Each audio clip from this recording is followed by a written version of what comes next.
আমরা যখন কাউকে কথা দিই তখন তা রক্ষা করার আপ্রাণ চেষ্টা করি। কিন্তু আপনি কি জানেন, সৃষ্টির সূচনা লগ্নে মহাবিশ্বের মালিকের সাথে আমাদের এক বিশাল অঙ্গীকার হয়েছিল। এমন এক চুক্তি যার উপর দাঁড়িয়ে আছে মানবতা, পরিবার, সমাজ এবং আমাদের সালাত। কেন বনি ইসরায়েলরা আল্লাহর সাথে করা সেই চুক্তি ভঙ্গ করে ধ্বংস হয়ে গিয়েছিল? আর আজ আমরা মুসলিমরা কি আসলেই সেই অঙ্গীকার রক্ষা করছি, নাকি আমরাও নামাজের আসল উদ্দেশ্য ভুলে বিভেদের পথে হাঁটছি? আসুন আজ আমাদের ভুলে যাওয়া সেই অঙ্গীকারটি মিলিয়ে নিই। আল্লাহ তাআলা কুরআন মাজিদে বলেন, আর স্মরণ করো যখন আমি বনি ইসরায়েলের অঙ্গীকার গ্রহণ করলাম যে তোমরা আল্লাহ ছাড়া কারো এবাদাত করবে না এবং সদাচার করবে পিতা মাতা, আত্মীয় স্বজন, ইয়াতিম ও মিসকিনদের সাথে। আর মানুষকে উত্তম কথা বলো, সালাত কায়েম করো এবং জাকাত প্রদান করো। অতপর তোমাদের মধ্য থেকে স্বল্প সংখ্যক ছাড়া তোমরা সকলে উপেক্ষা করে মুখ ফিরিয়ে নিলে। সূরা আল বাকারা, আয়াত নম্বর ৮৩। সুপ্রিয় দর্শক, সূরা বাকারার এই ৮৩ নম্বর আয়াতটি একটি পূর্ণাঙ্গ জীবনবিধানের রূপরেখা।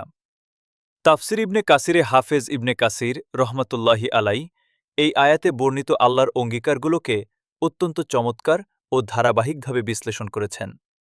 আসুন আমরা সেই সুনির্দিষ্ট ব্যাখ্যাগুলো মন দিয়ে বুঝি। ক, তাওহীদ বা আল্লাহর একত্ববাদ। প্রথম অঙ্গীকার। ইবনে কাসির রহমাহুল্লাহ লিখেছেন, মহান আল্লাহ তার ইবাদতে কাউকে শরিক না করার জন্য বনি ইসরাইল তথা সমগ্র মানবজাতির কাছ থেকে অঙ্গীকার নিয়েছিলেন। এটিই হল দ্বীনের মূল ভিত্তি। সমস্ত ইবাদত, আমাদের সালাত, আমাদের সিজদা কেবল একমাত্র আল্লাহরই জন্য নিবেদিত হতে হবে। খ, সৃষ্টির প্রতি সদাচার। হক্কুল ইবাদ। তাওহীদের পরেই আল্লাহ মানুষের সাথে সম্পর্কের গুরুত্ব দিয়েছেন।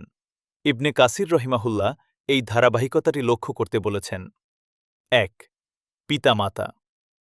আল্লাহর এবাদতের পরেই সবচেয়ে বড় অধিকার হল জন্মদাতা পিতামাতার।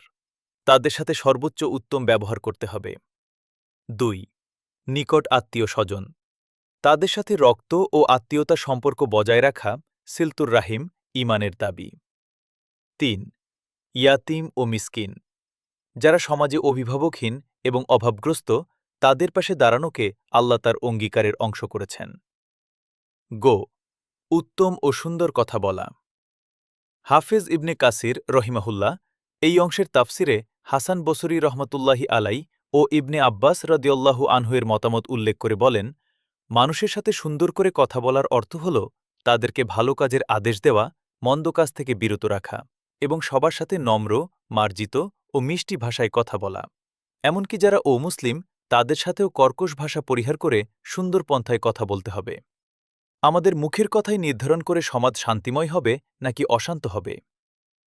ঘ, সালাত কায়েম ও জাকাত প্রদান। অঙ্গীকারের মুকুট।